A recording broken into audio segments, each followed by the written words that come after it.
మనశ్శాంతిగా ఆందోళన లేకుండా షుగరు బీపీ లాంటివి లేకుండా ఉండాలంటే ఎక్కడ విషయాలు అక్కడే వదిలేయాలి. ఏదో ఓ పెళ్లికో పేరంటానికో వెళ్ళాం, అక్కడ మనని సరిగ్గా పట్టించుకోలేదు ఎవరు, అంతే. ఆ విషయం నువ్వు కూడా వదిలేయి. అంతగా బాధగా ఉంటే మళ్ళీ వెళ్ళకు. అంతేగాని ఇంక వచ్చిన వాళ్ళ దగ్గరల్లా పట్టించుకో నువ్వు ఆమోదం అంతా పట్టించుకోవడం ఎందుకు, పని లేక వదిలేక. వాడు పట్టించుకోని వాళ్ళు బాగానే ఉన్నారు, కానీ మనం దీన్ని పట్టించుకోవడం వల్ల ఒంట్లో జబ్బులు పెరిగాయి. లేదు మన ఇంటి పెళ్లికి ఎవరో వచ్చారు, కొందరు బహుమతులు ఇస్తారు, కొందరు ఇవ్వరు, మర్చిపోయి రావచ్చు, లేకపోవచ్చు, ఇబ్బంది పడవచ్చు, మనం అడగకూడదు.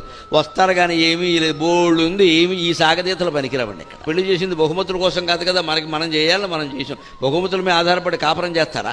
ఆ విషయాలు ఎక్కడవక్కడ వదిలేస్తే ఏ రకమైన అనారోగ్యాలు రావమ్మా. ప్రతి చిన్నదాన్ని పట్టుకుని పీకానాం లాగానాం అని పీకద్దు, లాగద్దు. ఆ విషయం వదిలేయండి. అక్కడ దాన్ని బట్టి ఏమైనా నేర్చుకోవాల్సింది ఉంటే నేర్చుకోవడం, అలా ఉండడం, అంతే. దాన్ని పట్టుకుని లాగద్దు. జరిగిపోయిన విషయాలు ఇప్పుడు ప్రస్తావిస్తున్నాం అంటే బుద్ధి ఉందా అసలు మనకి? ఏమన్నా మారుస్తామా వాటిని? అది ఆలోచన చేసుకో.